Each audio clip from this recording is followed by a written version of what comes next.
suis parti à l'automne 2012 en Jordanie, puis je suis resté à peu près 5 semaines là-bas.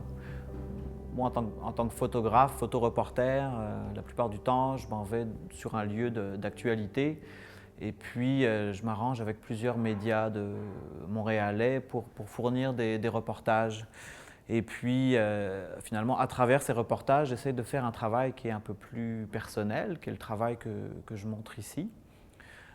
Mais quand même, j'avais un point d'intérêt central qui était les réfugiés syriens dans le nord de la Jordanie, parce que j'avais le sentiment, et toujours aujourd'hui, qu'on parle beaucoup du conflit syrien en des termes statistiques, il y a eu tant de morts, ou en des termes très techniques de bataille avec l'armée d'Assad a pris un quartier, les rebelles ont repris un autre quartier.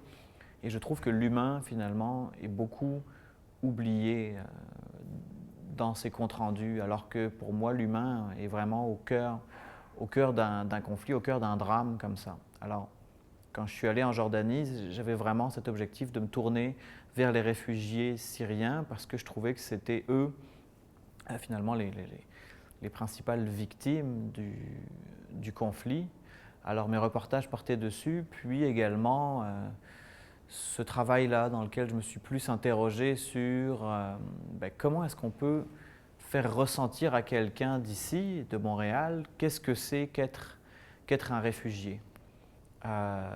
Comment est-ce qu'on peut montrer d'autres choses que un réfugié comme une victime, comme quelqu'un un pauvre vivant dans une tente. Je ne dis pas que ce n'est pas la réalité, mais est-ce que c'est la meilleure manière de le montrer à quelqu'un pour qu'il puisse comprendre vraiment qu'est-ce que c'est que cette tragédie humaine. Alors j'essaie de réfléchir dans ce sens-là.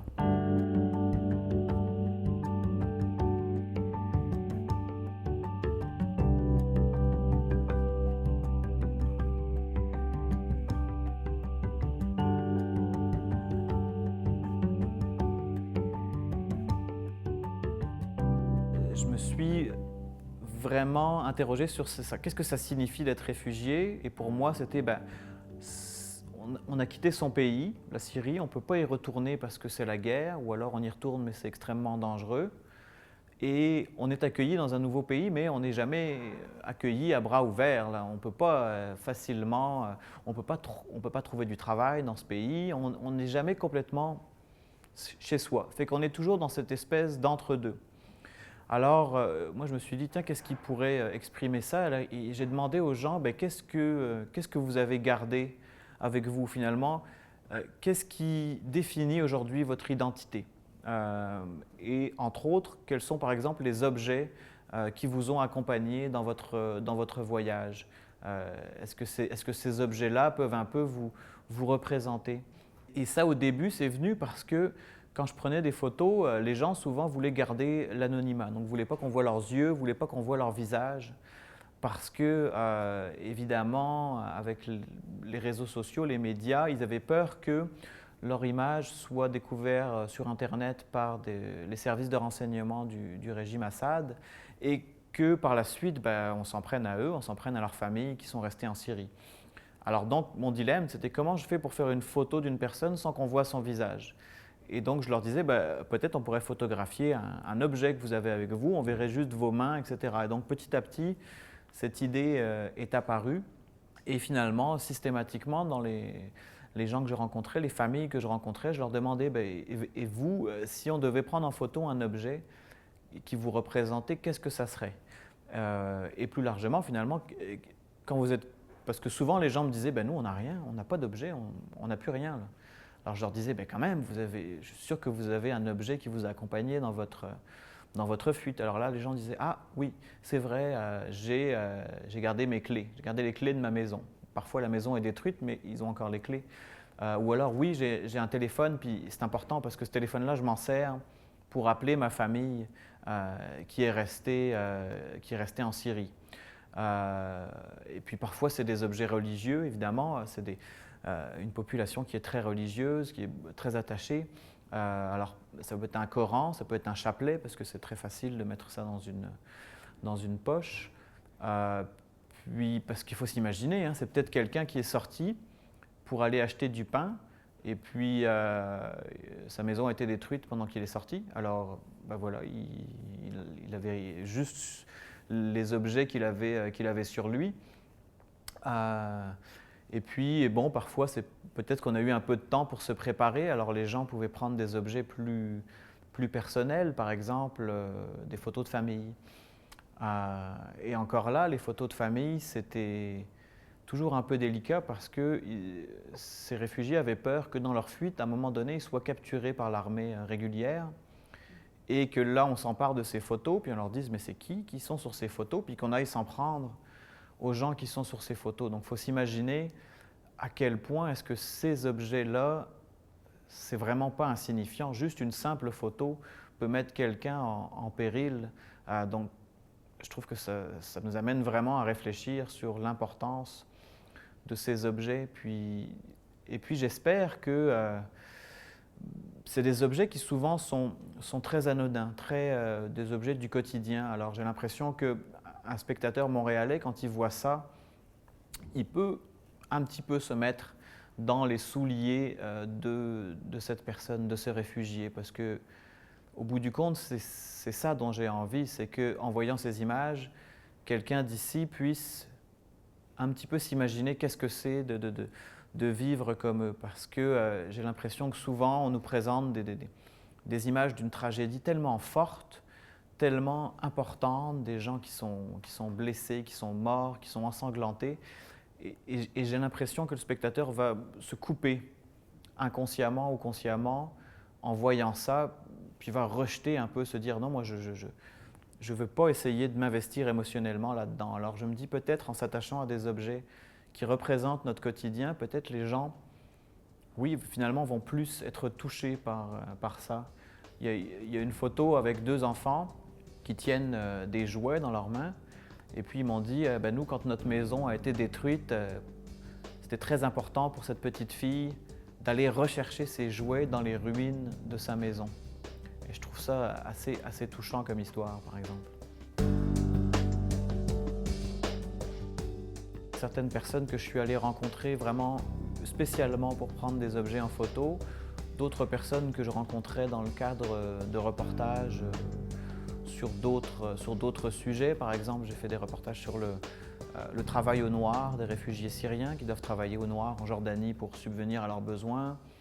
J'ai fait des reportages sur les femmes dont les maris sont restés à la guerre. Alors des fois, je pouvais rester un peu plus longtemps avec ces gens-là. Mais en fait, j'ai toujours été très bien accueilli quand même. Ça, c'était... on me pose souvent la question, est-ce que les gens étaient réticents à parler ou peut-être qu'ils n'étaient pas accueillants, mais en fait, j'ai jamais eu de problème à ce niveau-là. D'abord parce qu'il y a une tradition de l'accueil très profondément ancrée au Moyen-Orient, dans la culture musulmane et peut-être encore plus dans la culture syrienne. Et puis ensuite parce que c'est des gens qui ont vécu des choses tragiques et qui ont besoin d'en parler, puis qui sont contents qu'on vienne s'intéresser à eux. Alors c'est sûr que j'essaie jamais de leur faire croire que moi, avec des photos, je vais changer quoi que ce soit, mais je pense qu'ils sont contents et puis ils disent on est quand même content que vous puissiez parler un peu de ce qu'on a vécu, que vous puissiez montrer un peu ce qu'on a vécu, parce que c'est important aussi de laisser des traces, puis de partager la tragédie de quelqu'un avec d'autres spectateurs, d'autres pays.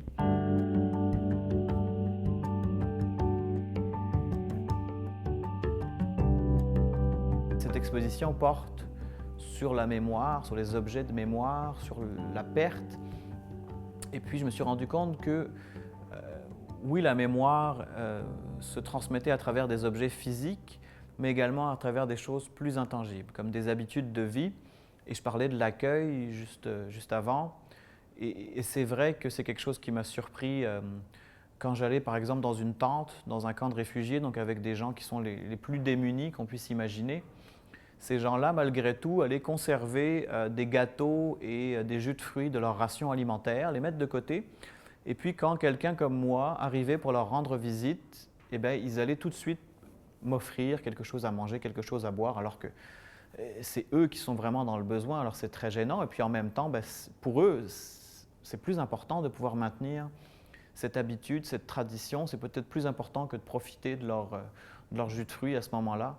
Et je me suis dit, mais elle est vraiment là, la vie, elle est dans le maintien de ces petites choses du quotidien, de ces petites choses anodines. Et c'est là où les gens trouvent la force de continuer à vivre malgré tout.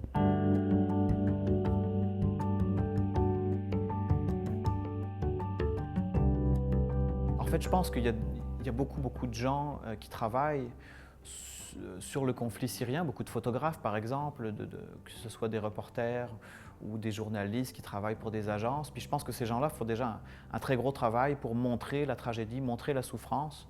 Alors moi, j'essaie de me dire, OK, qu'est-ce que je pourrais montrer, moi, qui n'est pas montré? Puis c'est vrai que dans mes photos, j'essaie toujours de me dire, OK, qu'est-ce que c'est la petite lueur d'espoir là-dedans? Là? Qu'est-ce qu'on pourrait montrer qui pourrait peut-être transmettre cet espoir des gens et puis donner de l'espoir que, malgré tout, il y a peut-être une chance qu'on s'en sorte. Alors j'essaye d'avoir une approche peut-être un peu plus poétique, on va dire, sur certaines images.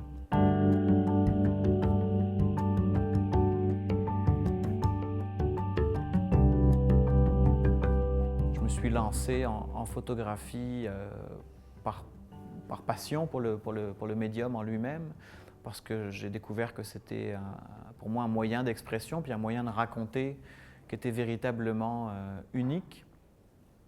Et puis c'est vrai que tout de suite j'ai été très happé, on dirait, par le format finalement reportage, documentaire, médiatique, parce que je trouve qu'il y a une communication qui est immédiate avec le public, qui peut voir ces images, qui peut, entre guillemets, interagir finalement avec ces images de par ses réactions.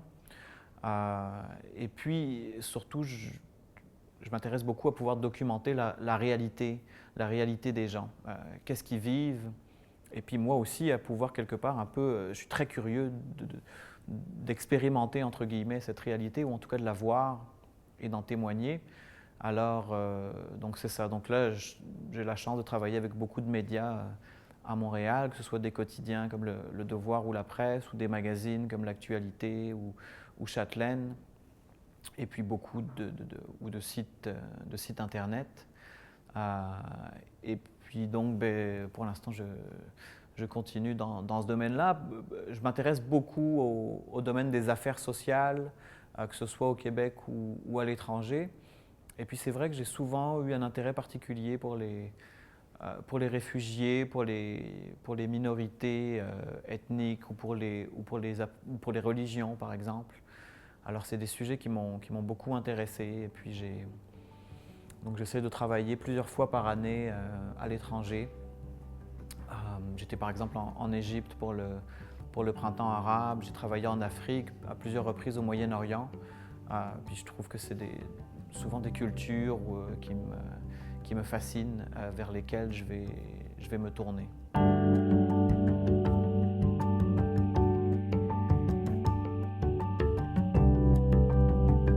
Je trouve que les expositions, déjà, ça permet de présenter des choses que des journaux ne montreraient souvent pas, parce que les journaux ont une ligne éditoriale très précise.